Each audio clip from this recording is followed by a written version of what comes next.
responsabilité.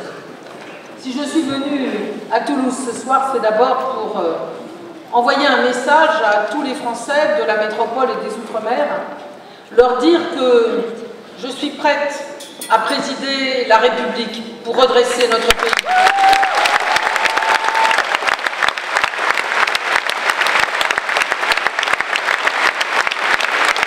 Dire aussi que je suis prête pour lui inventer un avenir, c'est-à-dire dans les 5 ans qui viennent, pour faire en sorte de rassembler les Français dans la justice, pour que finalement, est-ce que c'est autre chose le socialisme, demain soit meilleur qu'aujourd'hui pour chacun, pour retrouver tout simplement le chemin du progrès.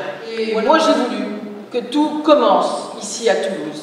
Peut-être d'abord parce que je voulais que le fil soit renoué.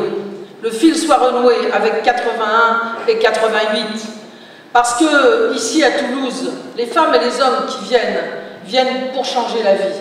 Et la gauche, pour moi, c'est toujours et ce sera toujours changer la vie. C'est pourquoi je suis là.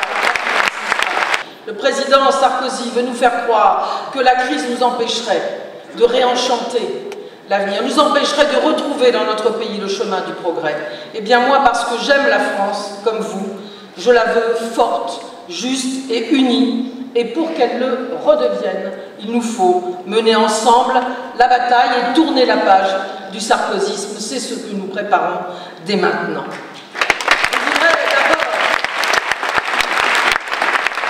Je voudrais d'abord redonner la voix aux femmes et aux hommes qui, depuis 10 ans, ont été, par la droite conservatrice, ignorés, méprisés et parfois même brisés.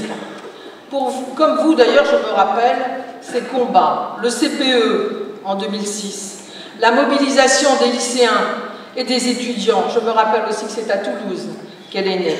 5 ans ont passé, jamais la précarité n'a été autant le lot de la jeunesse.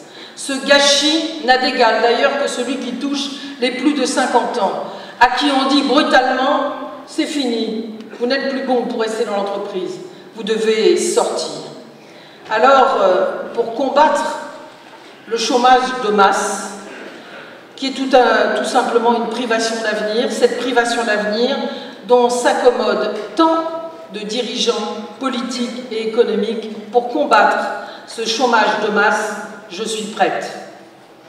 Comme vous aussi, je me souviens de 2005, de Bouna et Ziyed, les enfants de Clichy-sous-Bois, et des nuits qui ont suivi partout en France, leur disparition tragique.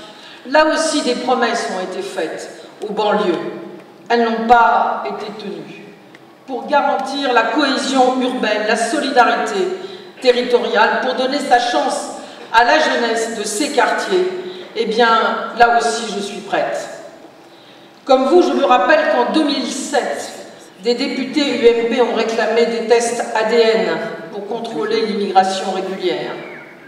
Que le gouvernement de la République, il faut se rappeler tout cela quand on mène un combat, parce que l'on sait pourquoi l'on se bat quand on se rappelle tout cela. Que le gouvernement de la République française a compté un ministère de l'immigration et de l'identité nationale. Qu'à Grenoble, il y a 1 an, le président sortant épousait les thèses du Front National sur la déchéance de nationalité, qu'il a montré les Roms à la vindicte nationale, tout simplement, pour essayer, par cynisme, de gagner quelques voix. Je me souviens bien sûr aussi de l'indignation à gauche, et même plus largement partagée par tous les humanistes. Et je voudrais vous dire ici aussi que pour faire barrage à l'extrême droite et à la droite extrême, je suis prête. Je suis prête et ce sera un combat que nous allons ensemble.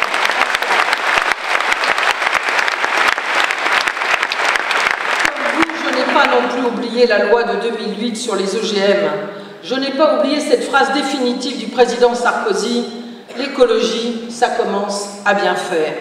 Ni la pression des multinationales pour faire prévaloir leurs profits sur la santé publique. Il faudra reparler de l'industrie pharmaceutique vite, très vite, quand on voit les scandales qui nous submergent aujourd'hui. Alors là aussi, je le dis, pour que soit respectée la Constitution qui proclame l'attachement du peuple français aux devoirs prescrits par la Charte de l'environnement, là aussi je suis prête, car ce sont les défis de demain que nous devons préparer dès aujourd'hui. Et puis, comme vous, non seulement je n'ai pas oublié, mais je me suis réjouie de cette votation citoyenne pour défendre la Poste. 2 millions de citoyens sont venus pour dire tout simplement leur attachement au service public postal, mais aussi à l'éducation nationale, à l'hôpital, à la justice, à la police, à la gendarmerie, à la fonction publique territoriale, au pôle emploi qui souffre lui aussi tant aujourd'hui. Je veux des services publics partout et pour tous, en métropole comme dans les villes.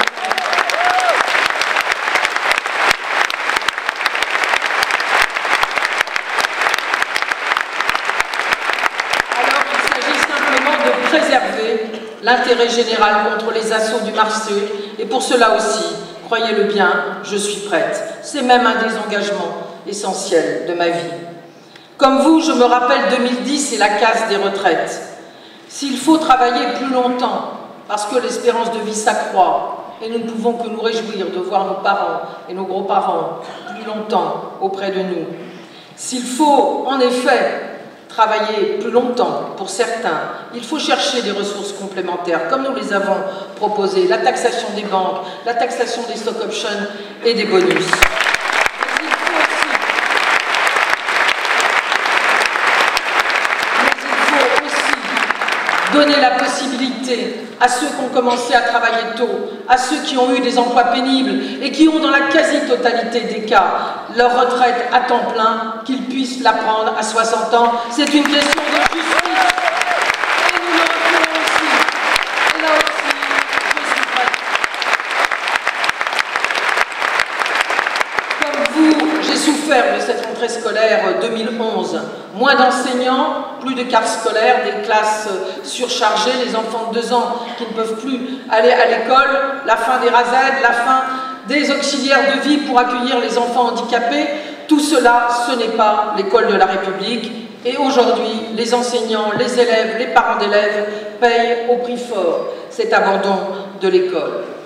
Alors pour refaire de la France une grande nation éducative qui donne sa chance à chacun, je suis prête effectivement à le refaire.